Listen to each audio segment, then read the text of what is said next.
It was for your own good, Hugo. Sorry, I'm sick. They've come back. Everything is alright. Let's differ. We have the same goal.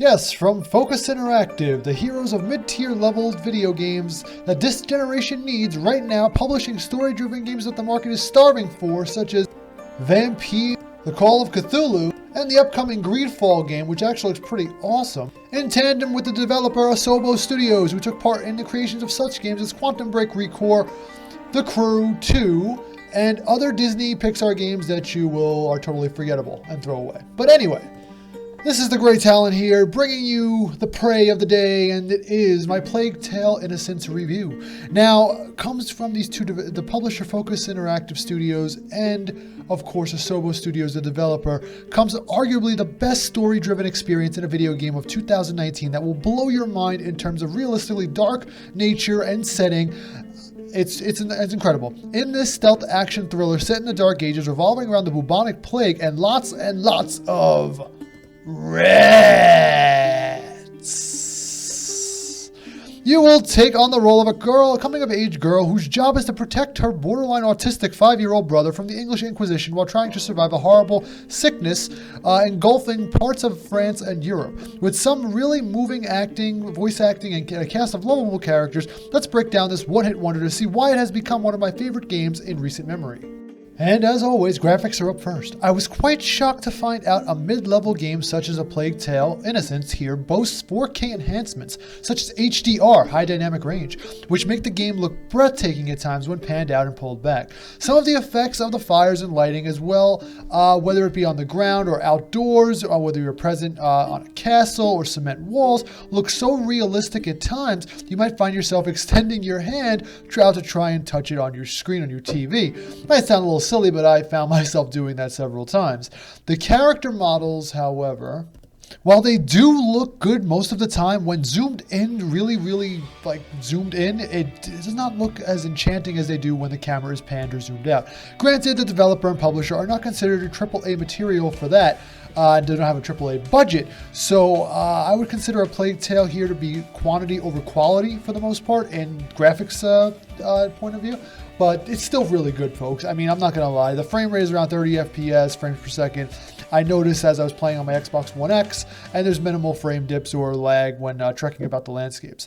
Lastly, I would like to commend whoever were the architects of the game. I just want to let them know and let it be known that, whether it be outdoors or indoors, the level of attention to detail here in regards to the realism of the structures and dwellings had me stopping numerous times to just admire the ruined beauty within that they molded for us. It was truly a delight to take it in all around, through and through, and it really, I just wanted to remark on it that it is truly special that they took such tender loving care into the environments in this game and for the time period that the game took place in.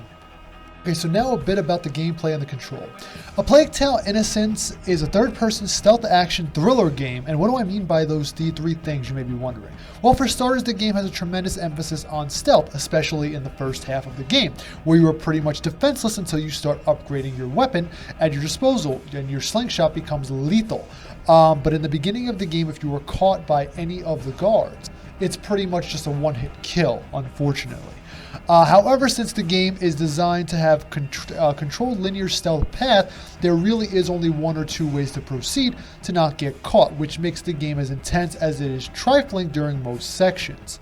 It is only in the latter half of the game, the second half or portion of the game, where you gain abilities that allow you to fight back and take down your enemies if you should happen to get spotted by them.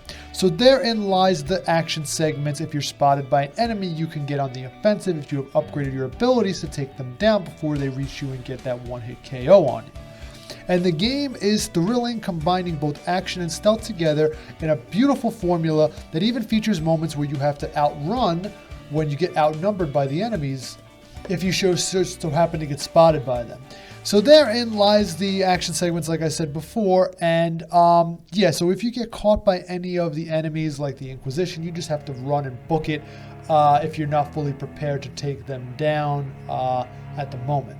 You play the majority of the game as Amicia, sister to her little brother Hugo, who must keep him safe at all times after the Inquisition had raided her home, looking to abduct her brother for experimentation, in which that we will discuss in the story section of the game of this review.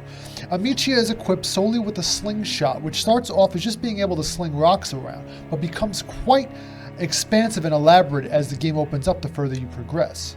By the final acts of the game, Amicia is able to craft powerful alchemy items for her to sling, such as acidic liquid bombs that burn enemies' helmets off to expose their heads for a quick headshot with a rock to kill them, sleep powders to run up and smack enemies, which put them to sleep, and even the ability to create and douse fires, which is very important as well in regards to the hordes of rats you deal with on the regular throughout the course of the game as well.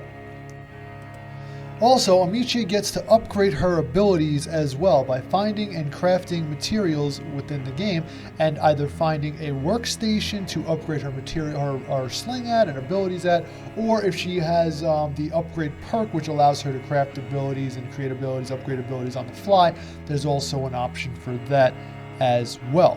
So you find the materials throughout each of the chapters, and you know, you can turn a simple slingshot into a killing machine by the end of the game.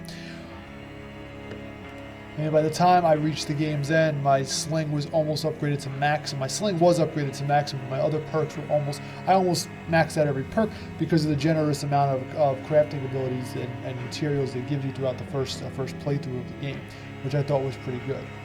Also, by the time you reach the third act of the game, you will be able to play as Hugo as well in the third act, which is based entirely around stealth until you unlock one of his one and only ability, which is so damn cool, but I can't say anything without spoiling it, so I'm not going to say it in this section here.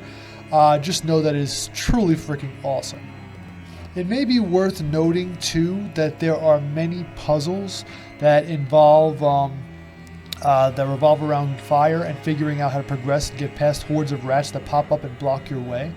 And since rats are scared of the light, creating a fire at a pivotal moment can be a life or death situation for you many times within the game. The game is so cleverly designed too, about kindling and smothering flames and fires that create such unique puzzles and mazes for you to use your noggin and you give that old brain a workout to solve that really adds an amount of depth and ingenuity to this already remarkable game. Controlling Amicia for the most part feels responsive, although there were a few moments where I got spotted and had to escape, and I thought I felt a little bit stiff at times with trying to get away. It could have been designed that way though, to make sure you were on your toes at all times and at a disadvantage if you're ever caught and if your guard is down and you can't put your freaking pants down, have to react quickly. Targeting objects in the environment, I mean, it's pretty good, I'm not gonna lie. It comes with a nifty lock-on mechanic that allows you to either aim at the objects or, you know, lock on, hold L1 or the left bumper and aim where you wish and just toss an object that I found simple yet effective. There's also some mild platforming such as climbing ladders, walls and crates, which felt pretty good as well control-wise. A bit about the story, narrative, and campaign. So, A Plague Tale: Innocence is set during the late 1340s France, during the English Inquisition, and at the height of the bubonic plague that swept throughout Europe, and when rats ruled most parts of the land. You play as a 15-year-old girl named Amicia de Rune, whose life is turned completely to liquid shit and upside down the day an ambassador of the Inquisition invades her home to kidnap her brother Hugo, in which the Inquisition feels might just not only the key to just stopping the plague, but much worse, than learn how to harness its power and, of course, for evil. Amicia and Hugo's parents are killed in the actual opening scene in the scramble as they are forced to go on the run, where they encounter a cast of likable characters along the way in their quest for survival from not only the plague but the Inquisition itself. The story is quite the roller coaster ride, littered with emotional segments filled with the loss, survival, camaraderie, and even compassion at times, as when interacting with the 5-year-old Hugo, you're reminded of the innocence of childhood within the chaos ensuing around you at all times.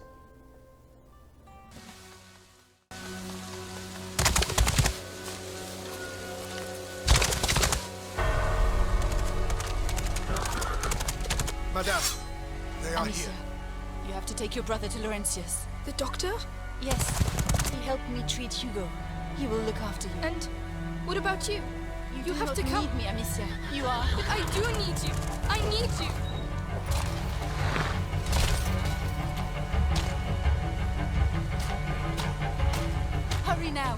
Follow the river. It will lead you to Laurentius. Yes, so we have to crush them up together. Now, we just have to try it out. Lucas, this one's for you.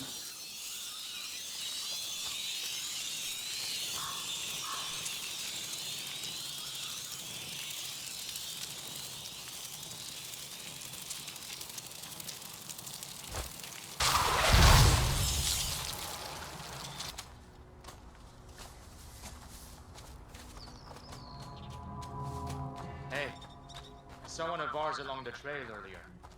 Dead as a doornail. Shouldn't we bury him? Had he been bitten? Yeah. Did you touch him? Nah. Good. Because when a rat bites you, it poisons your blood. You get boils all over, and everyone around you can get it and die too. That's why it's called the bite.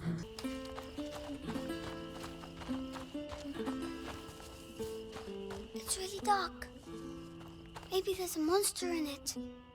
There is some sort of serenity within the terror here, as the soundtrack provides a feeling of hope at times, while during even the most harrowing of moments that causes the mind to snap back to a calm state to help you focus on making it through to the next part of the game. The sound effects are also pretty spot on for the most part, and the trump card here is the astounding level of commitment with details in the voice acting. You will cheer, jeer, wince, and tear as you progress and uncover more of the plot and the story, and the voice actors here bring it to life in such great ways that it almost feels like the game can be its own mini-series at times if it wanted to be. Simply wonderful through and through. Okay, so now for the replay value. I'm going to say moderate, even though I love this game, and I'll tell you why.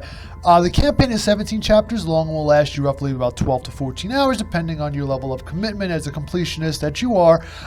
There are many collectibles to be found per chapter. There really isn't much to go pack for a second playthrough unless you want to experience the amazing story all over again, but there are extras like flower, collectibles, gifts, curiosities per each chapter. However, I would play this game again in a heartbeat, but I'll let some time pass, like a year or so down the line, before I pop it back in again, just for the amazing story, because it's that good of a tale to be retold.